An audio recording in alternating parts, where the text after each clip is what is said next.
the question that has surfaced since the time of Jayalalitha's unfortunate death has been who really is in charge of the ADMK and who has been calling the shots, and how was this fairly dramatic transition of power effected. It all happened very, very quickly, literally in the matter of 24 to 48 hours since the time when she had that cardiac arrest to the time when a late night swearing in took place in Raj Bhavan. It was almost close to about midnight when the new cabinet, the new chief minister was sworn in, and just around the time her death was being formally announced. It was fairly unprecedented in the history of Indian politics for something like that to occur. And while in the aftermath, the immediate aftermath, it was praised for being conducted with such smoothness and the funeral that went off without any violence, questions are also being asked now as more information comes out as to whether due process was indeed followed. Were the norms of democracy fulfilled, or were they sabotaged inside a hospital coup? NDTV actually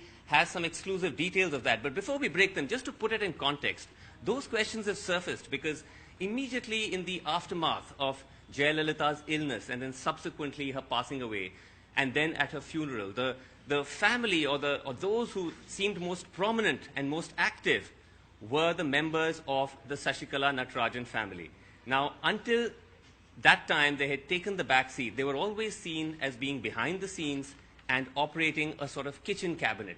But now they seem to take center stage. In fact, we're putting those images up on the screen, and you can see different members of her family, Shashikala herself, as well as her nieces and nephews and brothers and so on, several of whom had actually been banned from entering Pose Garden because of fears that they were using Jayalalitha's influence to try and peddle their own influence and also financially enrich themselves. But now they were all back, and they were the ones receiving the VIPs, they were the ones who seemed to be in charge. And therefore this question as to who is the real power center in the AIADMK. Now, we spoke to a cabinet minister in the party as well as another top source in the party to confirm exactly what went on that night and whether or not that followed, as we said, the due norms. And this is what we learned. Let's start putting up those graphics on the screen about whether there was a midnight coup in Apollo and whether top ministers and MLAs were kept in the dark about the transfer of power. Now, what we learned is that after the cardiac arrest on Sunday evening, the ministers and MLAs were asked to come to Chennai and rush to Apollo. At about 10:40 p.m. on Sunday night, they were told that Jayalalitha was only going to undergo a minor procedure. This included the gentleman who's now the chief minister himself, Mr. O. Pannirselvam. But that procedure actually went on till 4 a.m. And then they were told she's being taken back to the ICU. No explanation was given to them why a minor procedure lasted nearly 6 to 7 hours.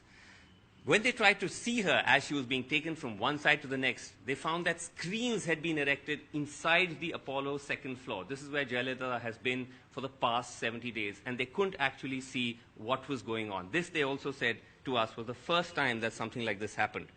At 11 a.m. on Monday, they were asked to gather in the basement of Apollo for a meeting of the MLAs and the ministers. At this meeting, they were made to sign 3 blank pages. Now, each of these pages were an A4 sheet of paper, and it had just their names and then a blank space next to it to sign, and they all signed these sheets of paper. No explanation was given to them what these sheets of paper were about or what was the purpose of the meeting. It just simply was a set of instructions given, and they followed it. No senior party officials were present to preside over it as well. Subsequently, they were asked to remain inside the hospital. At 2 p.m., several of these ministers and MLAs went back to the second floor, and then they noticed that a very large number of Shashikala's relatives, as well as those who they associated with her, were milling around, and some of them informally began to tell these ministers and MLAs that Jayalalitha was no more. And this led to a lot of emotion, a lot of sobbing, there was confusion. They were then told to go to the party headquarters for the meeting at 6 p.m. This was actually the formally intimated meeting. Remember that many of the details we're now sharing with you were not formally confirmed to us. We'd heard that there was an informal meeting of the MLAs in the hospital, but the party denied it. The formal meeting, they told us, was at 6 p.m. at party headquarters. Now, when they actually arrived at the meeting, they found that except for the big 5 of the ministers, everyone else was there. So there was, of course, Mr. Pannirselvam. He was present at he was not present at the meeting, along with 3-4 other key ADMK ministers, but all the others were there. There was no explanation again as to why he wasn't there and what was taking so long. Finally, it was only at about 11:15 p.m., 5 hours later, when this big five arrived. So for about 5 to 6 hours, there was nobody present there and no other ministers and MLAs allowed to leave. There's this suspicion now that it is during this time that important negotiations were taking place between the AIDMK's top leadership and the Shashikala family inside the hospital about what would be the next step in this transition of power. This is the suspicion that at least two gentlemen from within the party, one of them, as I said, is a minister, shared with us.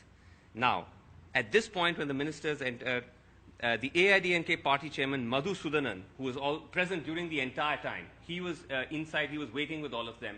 He was simply handed a one-line statement which he read out, which simply said that Mr. O. Pannirselvam has been appointed AIDMK party leader in the assembly.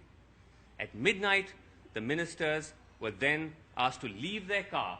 By then this was around midnight. The ministers were asked to leave their car at the party headquarters, and buses were organized to transport them and the MLAs to Raj Bhavan. And the rest is something that we all know what happened, that they arrived there, they were stunned to find that there were all the arrangements in place for a swearing-in. The chief secretary was there, the officials from the chief minister's office were there, and then this swearing-in took place. And then at 12:40 p.m., the hospital finally issued a release saying Jayalalitha had passed away. Now remember, informally they had been told at 2 p.m. that this had happened, but finally it was only at 12:40 p.m. that the official release was released, which put the time of death at 11:30 p.m. So there was almost a gap of 9 hours, which remains unexplained. Why did it take so long to formalize it? Again, was it because to allow these negotiations and maneuverings to take place? These gentlemen told us, our sources, that they had no idea about the formal announcement, because remember, in the middle, some news channels had actually broken the news that she was no more, and the hospital had clarified saying she's alive and she's still on life support. So they had no idea any of this had happened, and they only learned the formal announcement of her death when they were in Raj Bhavan, where once again they broke into tears.